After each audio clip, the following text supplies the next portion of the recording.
Eu gostaria de chamar o Bernard Luna. Ele vai falar sobre os desafios e as oportunidades na nuvem. Bem-vindo. Fique à vontade. Bom dia a todos, tudo bem? Todo mundo bem? Todo mundo comeu bem no coffee? Tá todo mundo tranquilo? Maravilhoso. Bom, primeiro deixa eu me apresentar para vocês. Meu nome é Bernard Luna. Eu tenho mais de 18 anos na área de produtos digitais. Estou quase chegando a 20 anos, eu comecei bem novinho. E muita gente deve imaginar que, 18 anos, trabalhando com produto digital, nem era digital naquela época. E por isso eu vou contar algumas historinhas sobre essa transformação digital e principalmente como isso bate com os dados. Nos últimos 5 anos eu comecei a me envolver um pouco mais também com inovação. Então, não só como você gerencia os seus dados, mas também como você aplica para gerar algo novo, criar algo novo que gere valor para a sua empresa. Bom, eu estou na Liferay tem pouco tempo, eu comecei esse ano. Só que, na verdade, a minha história com a Liferay começou muito tempo atrás. Há uns 4, 5 anos atrás, eu tinha uma empresa de consultoria de produto e eu fui dar uma consultoria para a Liferay em Recife. Sou do Rio de Janeiro também, assim como o Fábio falou.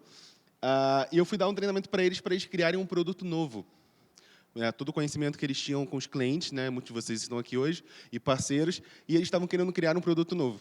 Então, eu trouxe várias metodologias, várias ferramentas, vários processos para que isso possa ser feito através de inovação.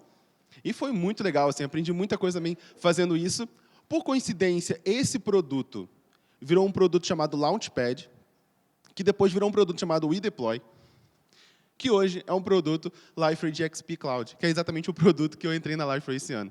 Então, deu uma volta aí, então é uma coisa começou bem antiga esse caso, e hoje eu voltei para contar um pouquinho desse produto para vocês. Mas, mais do que isso, eu quero fazer uma viagem com vocês ao passado, para contar uma historinha sobre os dados. A gente entender o passado ajuda muito a gente conseguir, principalmente, compreender esse presente e a gente ser mais estratégico para o futuro. E, pensando nisso, tem tudo a ver com a minha última viagem. Eu, em agosto agora, eu estava lá em Los Angeles, na Liferay, fazendo toda a parte do onboarding, conhecendo o time lá e também resolvendo muita coisa de processo. E eu fiquei pensando nisso, como é que essa história começou muito atrás e, principalmente, quando eu voltei para casa, pela American Airlines, eu comecei a pensar nessa palestra de hoje. Bom, por que eu comecei a pensar? Porque eu tive um grande problema de armazenamento, que foi com a minha mala. Alguns de vocês alguém já teve problema com mala em aeroporto, gente? É um saco, né? Pois é, eu passei por isso porque a minha mala ficou muito pesada. Não pesada no ponto de vista de você ter que pagar uma multa. Pesada da companhia aérea não me deixar voar. Eu não tinha bolsa, eu não tinha sacola, não tinha absolutamente nada. Foi muito complicado.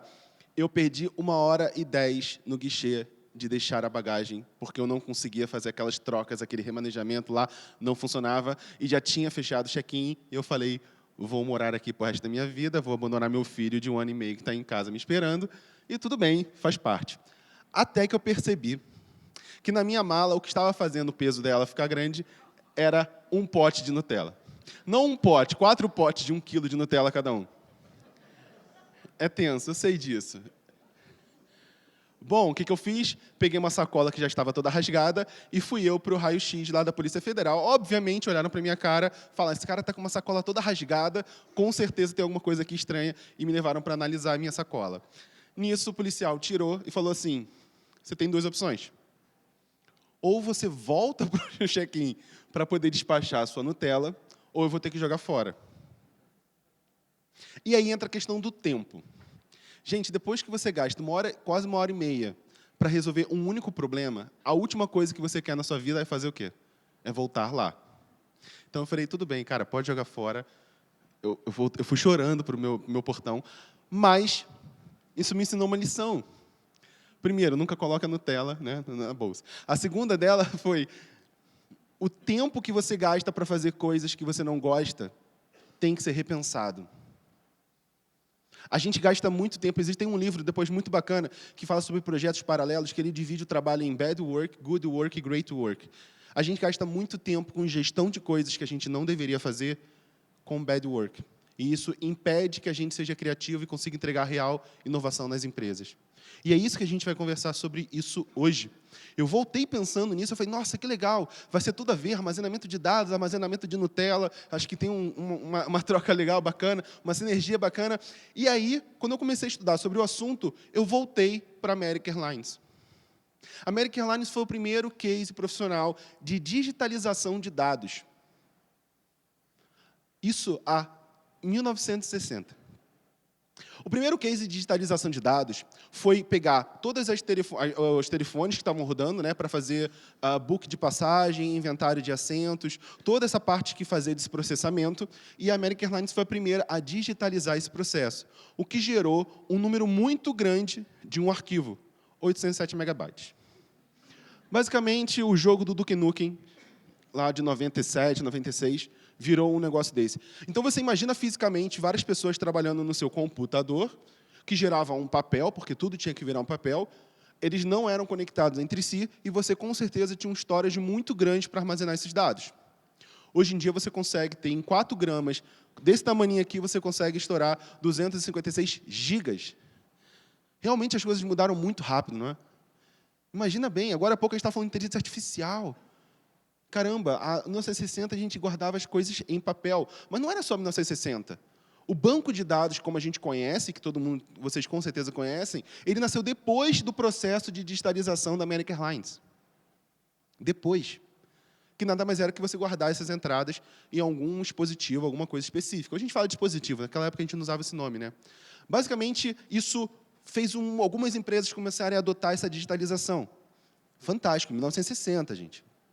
Até que a DARPA, para quem não sabe, DARPA era um departamento de inteligência de defesa americana, na guerra, principalmente na Guerra Fria. Ele investiu no MIT para poder criar um projeto chamado MAC. Esse projeto chamado MAC, ele permitia que 2 pessoas ou mais conseguissem acessar o mesmo computador. Tem noção do quanto isso muda todo o jogo? E que a gente não conseguia fazer isso no passado? Então, aquelas pessoas que estão trabalhando lá, computando as coisas na American Airlines, agora elas podiam acessar o mesmo arquivo e jogar aquilo para o mesmo arquivo e dar manutenção ao mesmo arquivo, e isso deu um boom na tecnologia, onde todos aqueles storage de papel que a gente conhecia começou a mudar. E você conseguia agora, em ter dispositivos cada vez menores, muito mais quantidade e mais velocidade que você tinha naquela época. Mais do que tudo, a gente teve uma grande disrupção, que em 1996, 2 anos depois da gente fazer o Tetra, a gente conseguiu passar o custo-benefício do papel. Nesse momento, a empresa ela é convencida a entrar, porque é muito mais barato, o custo-benefício é muito melhor de eu ter a minha digitalização do que eu manter os arquivos físicos. Tudo bem, faz sentido, só que isso foi melhor depois. 6 anos depois, a gente consegue ter o digital ultrapassando o não digital. O tempo que a gente demorou, 36 anos, para sair lá da digitalização da American Airlines, para a gente poder ultrapassar o custo-benefício, depois, em apenas mais 6 anos, a gente conseguiu fazer a quantidade superar. E aí vieram os data centers, aquelas coisas lindas que a gente vê, só que é muito difícil você dar manutenção a isso. E todo mundo começou a trabalhar com data center, começou a trabalhar com digitalização. Onde a gente tinha um mundo que tudo era papel, e a gente tinha menos de 1% com digitalização, se tornou um mundo totalmente digital. Que 20 anos depois apenas. A gente está falando hoje de transformação digital, mas, na verdade, a transformação digital, gente, começou há 12 anos atrás. Há 12 anos atrás, a gente se transformou digitalmente. Se você hoje está conversando sobre isso, talvez você já esteja para trás. E a gente tem que correr atrás agora do nosso resultado. A transformação digital fez que o dado virasse a nossa nova riqueza, onde a gente não precisa gastar muito dinheiro para a gente conseguir ter ele. Que o dado pudesse realmente virar o nosso futuro, virasse o nosso novo óleo. E foi assim que o dado, como a nova riqueza, permitia, inclusive, que as empresas também usassem ele como matéria-prima, como commodity.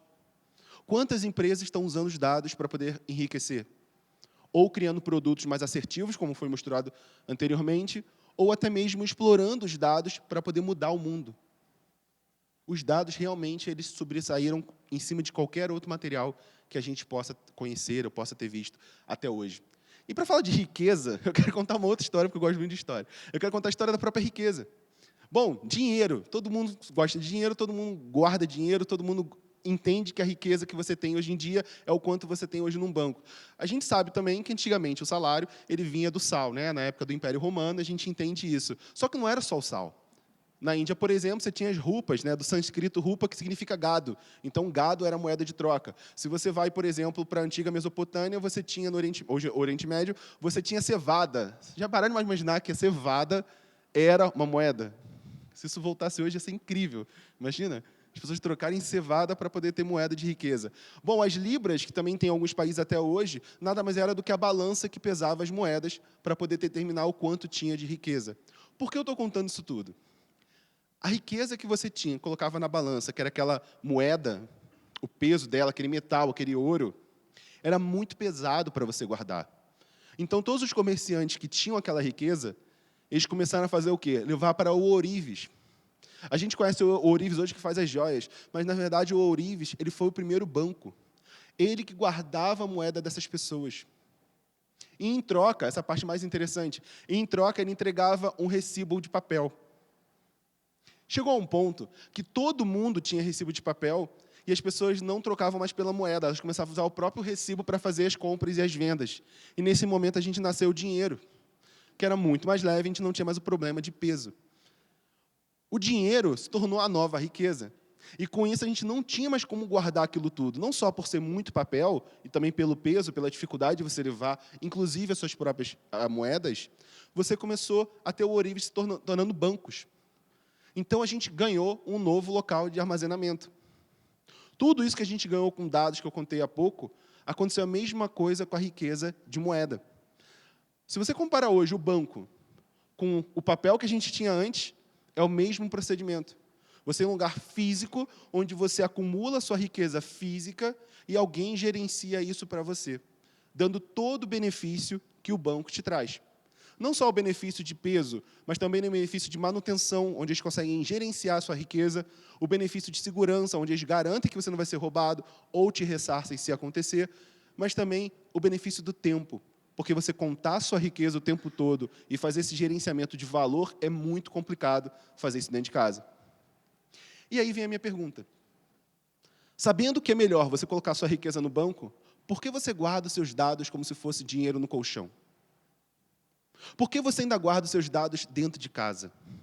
Por que você ainda guarda os seus dados como on-premise se você pode colocar isso numa empresa que vai fazer isso para você e te dar todos os outros benefícios como o banco te traz para a sua riqueza? Essa é uma pergunta que eu quero provocar hoje vocês, eu quero que vocês pensem a respeito. Porque realmente o on-premise ele tem algumas coisas que atrapalham muito e vocês têm esses desafios no dia a dia. Quando vocês querem digitalizar o processo de vocês, o on-premise traz uma série de riscos ao seu negócio. Como você ter um alto OPEX, um alto CAPEX, você ter um custo de trazer as pessoas especializadas para poder tocar o seu projeto, você tem um custo operacional físico do material que fica altamente, ele fica ultrapassado, então você precisa o tempo todo atualizar. O custo de você ter uma réplica do teu data center em um outro local, porque se acontecer algum problema, você não pode perder os seus dados. Um risco alto, tem muitos riscos altos, você tem um risco alto de qualquer problema que você tiver, você ter que ligar para alguém e torcer para alguém conseguir te dar esse suporte. Só que os suportes também ficam ultrapassados rápidos. Então, você precisa o tempo todo mudar o treinamento do seu time, mudar o teu equipamento, para manter o teu time sempre suportável pelo suporte. E, principalmente, treinamento. Sai uma pessoa da tua empresa, você precisa colocar outra, precisa fazer um novo treinamento, e você tem o tempo todo déficit de tecnologia e déficit de inteligência dentro da sua própria empresa. A Intel ela fez uma pesquisa super legal em 2017, ou seja, pouco tempo atrás, com mais de 1.400 profissionais sobre a parte da cloud. E a gente descobriu que todo mundo considera, né, tudo assim, 64% entende que a nuvem é mais segura, mas quase todo mundo, que é 90%, já começou a migrar para uma solução híbrida. E eu entendo, tudo bem se você está com on-premise, mas começa a fazer esse movimento agora, porque você já está perdendo tempo em relação aos outros. E isso, em vantagem competitiva, realmente é um risco muito grande. A Liferay passou por isso. Nós passamos por isso no passado. A Liferay também vende uma tecnologia toda on-premise. A gente tinha também esses riscos de negócio. Então, a gente sabe o que vocês passaram, ou estão passando. A partir do momento que a gente decidiu ir para a cloud, a gente conseguiu pegar todo esse investimento e perceber tudo que a gente pode entregar de benefício para a própria empresa e, depois disso, entregar esse benefício para outras pessoas, através do nosso produto, onde a gente consegue ajudar os nossos clientes a migrarem da Liferay DXP com muito mais facilidade, através do GXP Cloud. O GXP Cloud é a divisão que eu participo, que eu quero apresentar para vocês, que é um produto que ajuda vocês na implementação. Então, a gente migra vocês do on-premise para one-click para ir para a cloud. Isso vai ajudar vocês a conseguirem fazer toda a parte de deployment, toda a parte de gerenciamento e evoluir o seu projeto com muito mais facilidade. Porque você fazendo esse movimento, você vai gastar muito menos tempo com algo que não é importante e vai conseguir focar em entregar velocidade para o seu cliente final. E a gente tem 4 coisinhas que vale muito a pena falar para vocês de benefícios. Autoscaling, então a gente consegue fazer isso para vocês, eu vou mostrar daqui a pouco. DevTools, todos os environments para poder ter controle, não só de permissionamento, mas tudo que você pode fazer, você pode seccionar por environments. E uma ferramenta de monitoring de quem conhece a Liferay realmente. Então, vocês que já usam Liferay, pode já fazer isso direto, porque a gente entende o que é importante para você por anos de experiência com a própria Liferay. E para contar um pouco mais do que a gente pode fazer, eu criei um exemplo aqui, a gente criou um exemplo fictício chamado WineRay. WineRay é uma grande empresa de vinhos, mundialmente famosa, sei que todos vocês já compraram na WineRay, embora seja fictícia, mas vamos fingir que todo mundo já conheceu. Depois que ela vira cliente nossa, a gente entrega para ela um repositório no nosso GitHub. E a gente coloca todo o template inicial para poder começar esse processo. Ok, depois disso a gente cria o Jenkins. Alguém aqui conhece o Jenkins? Maravilhoso. Então, a gente já tem isso integrado diretamente com o seu GitHub. Então, é muito simples. A gente entrega uma interface do Jenkins usando o Blue Ocean, que é muito mais amigável para quem está fazendo gerenciamento de pipeline, de processo, e coloca um arquivo já direto nesse repositório do GitHub. Então, é muito simples. Vejam só como funciona. A gente entra, já tem o arquivo do Jenkins com toda a configuração que você quer fazer, e se você for lá na configuração, você consegue também já ver nosso hook para poder fazer toda a parte do sync junto com o GitHub. Ok, se a gente for um pouco mais, você vai se logar no teu Jenkins, vai ver como é que está o seu processo, o seu pipeline, e você começa a fazer o processo de levar o teu projeto para o produto do GXP Cloud. Todo aqui está o pipeline é para garantir que você tenha realmente uma qualidade no seu processo. Mas vamos ver um pouco de environments. Todos os repositórios que você está, pode estar em ambientes diferentes. Então, a WineRay está em três environments diferentes. O Dev, o What e o PRD, que é o Production. Dentro disso, você tem já no nosso console, todo visualmente mostrando os cards de cada environment que você tem no seu projeto. Então, você consegue ver o último commit, o último deploy, qual o branch que está, a pessoa que fez, os serviços que estão online, os serviços que não estão. Tudo fica extremamente mais facilitado para você ter um gerenciamento completo. Realmente é muito mais fácil do que você fazer esse gerenciamento dentro de casa. Então, a gente consegue garantir os environments bem organizados, já direcionados dentro do próprio GitHub, para você fazer o deploy ou fazer o pull request para onde você quer, já vinculado ao Jenkins, para poder garantir a qualidade do seu código, porque não adianta nada, né, você fazer um código com muita qualidade, ter um produto de qualidade, se o seu processo de desenvolvimento está fraco. Você vai ter problemas muito graves de risco de negócio. Vou mostrar um pouquinho sobre como funciona o nosso Development Cycle. Você faz o código, vai para o PR, então você vai fazer um pull request, que é coisa bem simples, você clica lá, está vendo que o seu código está sendo enviado. Depois disso, você vai fazer um teste, que já vai usar o Jenkins, então você vai lá ver, se confere se o teu PR está enviando corretamente para o Jenkins, e sempre está, porque realmente o hook ele faz essa diferença, então você não precisa se preocupar com isso, é puramente uma visualização do processo para vocês. Depois disso, você vai fazer o build, então você pode entrar no nosso console para ver como funciona. Vamos olhar aqui o Jenkins funcionando e o build está aqui. Então, o build já está acontecendo, pronto, você não tem problema com isso. Se você for um pouco a mais, você vai ver o processo no Jenkins. Está buildando, buildando é ótimo, né? A gente usa por coisamento. Ó, rodou, beleza, está funcionando, e agora a gente está fazendo o deployment automaticamente. Isso tudo pelo Jenkins. Quando finalizar, pronto. Fechou. Agora, depois que o build passou, a gente pode ir para o final, que é fazer o deploy. E o deploy também é muito simples, porque é só você pegar lá o build que você fez e você escolhe em qual environment você quer fazer o seu deploy. Tudo muito facilitado, uma interface extremamente amigável para qualquer pessoa conseguir mexer, e, claro, com os devidos permissionamentos, né, para que ninguém consiga fazer uma besteira. Então, você pode fazer um deploy em cima do environment de dev, para você ter esse controle, né, se der algum problema, você pode, a qualquer momento, olhar o log, e se tudo passar, no fim das contas, você faz o merge. Então, quando você fizer o merge, você consegue realmente jogar isso para uma produção para garantir a qualidade da sua aplicação. Ok. Mas eu quero mostrar um pouco mais para vocês. Tem umas coisas que eu gosto muito, que eu separei para mostrar para vocês sobre o nosso produto. Bom, muita gente, quando está migrando do on-premise, tem muitos serviços internos que não querem migrar para a cloud, ou porque é uma outra empresa, ou porque é algo que não tem como fazer agora. Então, eu quero mostrar para vocês como a gente pode fazer isso. Se você tem um serviço como um ERP ou qualquer coisa que seja interna, você pode se conectar sim ao DXP Cloud através de uma VPN. Então, a gente já tem um serviço de VPN, é só você colocar suas credenciais, que automaticamente a gente consegue fazer essa comunicação. Então, não só a comunicação é importante, como garantir que você vai ter o melhor benefício do nosso produto, da nossa plataforma, junto, integrado com os seus servidores internos. Então, isso não é um motivo de você não começar a fazer a sua migração para a cloud. Mais do que tudo, a gente sabe que, às vezes, merdas acontecem. Não tem uma forma mais bonita de falar isso. Acontecem. E, para a gente tem que trabalhar com isso, tem que falar quais são os problemas que a gente pode passar. Gente, se algo der muito errado, a gente sabe que isso é importante para você, a gente sabe o quanto difícil é restaurar isso, então a gente já criou, na verdade, eu posso dizer como produto, já que eu sou Product Manager lá, que a maioria dos nossos esforços são voltados para quando acontece algo de problema. Então, a gente consegue garantir que seus dados vão ficar intactos e você consegue ter qualidade na sua aplicação, mesmo se algo der errado. Bom, por conta disso, a gente tem algumas features que eu queria mostrar para vocês. A primeira delas é você poder fazer um backup. Então, você pode, a qualquer momento, clicar no botãozinho, fazer um backup e pronto. Você guarda os seus arquivos e os seus dados. É super importante você fazer isso, porque você consegue garantir a integridade da sua aplicação. Só que, e se você não lembrar? E se você não lembra de ir lá e fazer o backup? E se a pessoa que tem autorização de fazer backup saiu de férias? São problemas que podem acontecer de governança. Por conta disso, você pode fazer agendamento de backups. Então, você pode dizer, toda terça-feira eu quero que faça backup. Todo dia 5 de cada mês eu quero que faça um backup. Eu quero que faça um backup 10 horas da manhã todos os dias. Eu quero que faça um backup todo sábado. Você pode deixar esse cron rodando para que o tempo todo a aplicação esteja fazendo esse backup para você.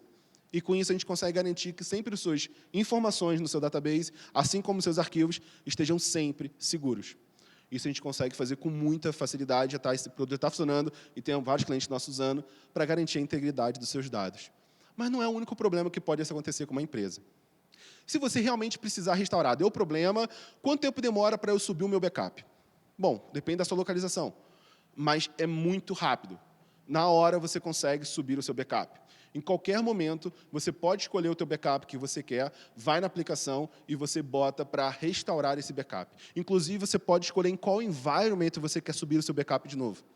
Se você quiser subir para dev, para testar antes, para ver se está tudo bonitinho, você pode fazer isso e, rapidamente, em poucos segundos, o seu backup está restaurado na sua aplicação. Isso significa que o teu risco de negócio é muito reduzido. É menos de um minuto, menos de poucos minutos, você consegue já ter toda a tua aplicação de volta com os dados ou com o database que você quer. Agora vem uma outra coisa. Tem gente que trabalha em empresas grandes que têm muitos setores. Então, vamos pensar agora num ponto de vista de negócio. Vamos supor que saiu uma matéria no Jornal Nacional. Não, ninguém mais assiste Jornal Nacional. No jogo do Flamengo, lá de 1 milhão, saiu uma matéria, saiu do nada uma coisa sobre o seu produto. Caramba, as pessoas vai todo mundo acessar o teu negócio. E o teu negócio provavelmente vai cair.